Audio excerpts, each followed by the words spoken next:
Hey everybody, welcome to the channel. Today I'll show you the recap of a 2017 neo-western crime film titled Wind River. As always, spoiler alert, watch out and take care.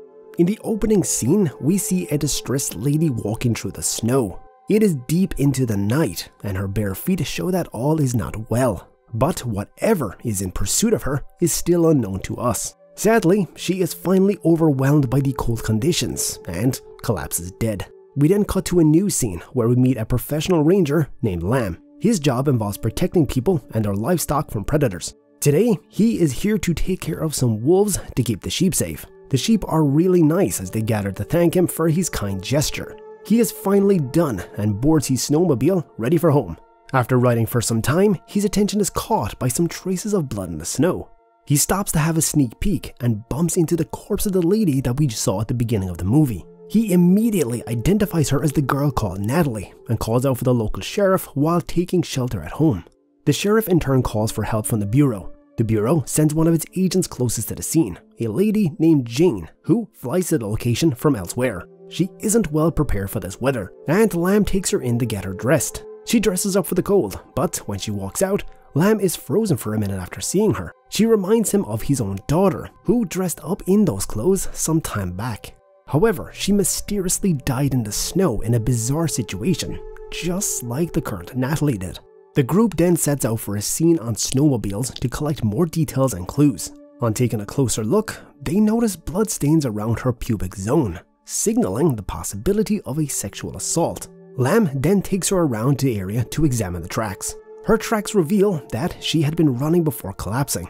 Lamb hypothesizes that the night's cold air froze her lungs, causing her alveoli to burst. This, in turn, filled them with blood, suffocating her to death. The sheriff makes it clear that no one filed a missing persons report, including her parents. Jane is left wondering about this new information while inquiring about the neighboring premises. The nearest structure is an oil drill rig several kilometers from there. Her home is too far for her to have run all the way. Seeing that Lamb is well acquainted with the area, Jane invites him into the investigation. Though he accepts, he seems a little troubled by the idea. He sets off for home and works on his project until late into the night. He is joined by his boy, who seems to have overheard the whole story. He inquires if Natalie died just like his sister. It's here that it's revealed how Lamb's daughter mysteriously died in the snow. One day, Lamb had a night off and decided to spend it with his dear wife for some adult time.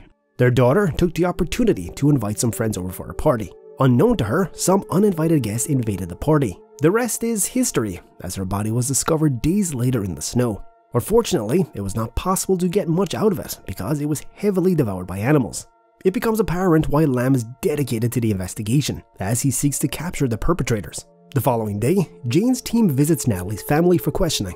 Natalie's father reveals that she was living with her boyfriend, though she didn't mention his name to him. She was an adult, so he let her do her thing. Luckily, her brother knew his name, Matt, who was stationed at the drilling rig as a security personnel.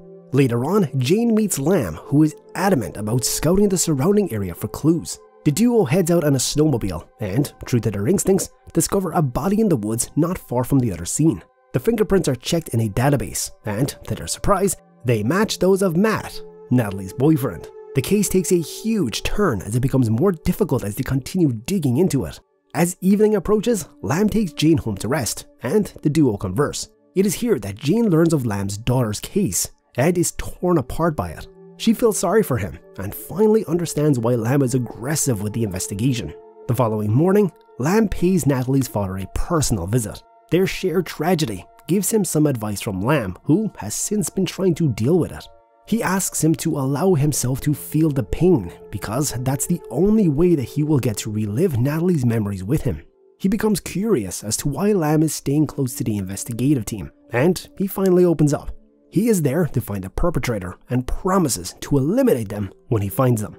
He sets out to join the team as they plan to head for the drilling rig. On his side, he is keen to visit the vicinity of the scene to view it from the perpetrator's point of view. The sheriff asks him to keep him updated via the radio calls on any new findings. The team then sets out towards the drilling rig, while Lamb sets out alone towards the woods. The team is welcomed by Matt's colleagues at the rig. They quickly inquire if Matt has been found since he disappeared days ago. They claim that he had an argument with Natalie, and he followed her when she left, never to be seen again. Jane asks to have a look at Matt's trailer, and they are led there, where Matt resides alongside 2 others.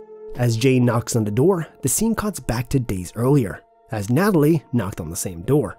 Matt welcomes her in, and the duo is seemingly overjoyed to catch up. They go about their business, and later, they have a pillow talk as they chill. This is briefly interrupted by the sounds of snowmobiles as the other boys arrive home. They are back earlier than usual, and are slightly drunk. One of the guys, named Pete, spots them and starts teasing them, asking about what they have been doing. He ends up removing their cover to have a sneak peek, which doesn't sit well with Matt as he kicks him off. What started as a mere tease starts growing into unrest as Pete retaliates. The situation quickly escalates when the duo breaks into a fight. The other guys try to break it up, but continues to grow as Matt gets aggressive. Natalie tries to help him, but is hit hard and falls unconscious.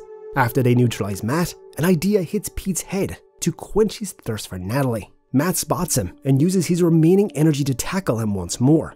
This gives Natalie a window to walk out and no time to choose her shoes. Sadly, they all gang up on Matt and eventually overwhelm him. Natalie, on the other hand, runs several kilometers in the cold before she is finally overwhelmed by it. The scene then cuts back to the present with Lam's side.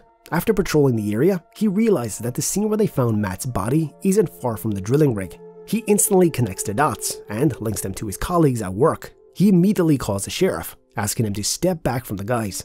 However, it's too late as a bullet is fired from the cabin into Jane's chest. Matt's colleagues open fire on the sheriff's squad as they have come too close to uncovering the truth. The sheriff's squad is easily taken down due to a lack of bulletproof vests, including the sheriff.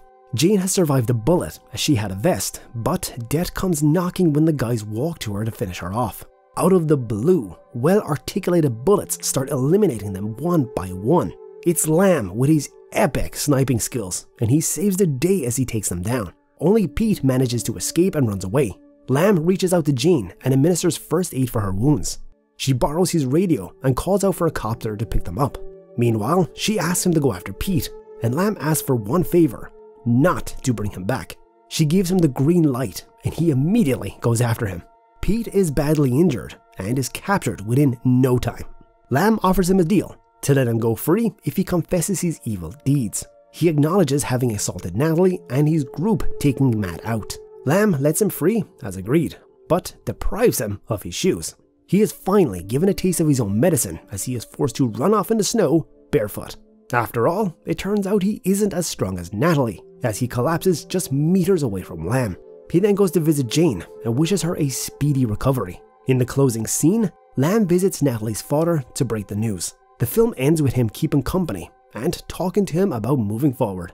Thank you so much for watching, and we hope you enjoyed this video. If you did, be sure to give it a thumbs up and subscribe for even more movie recaps. And if you have a movie you'd like us to recap, let us know in the comment section below. And until then, take care.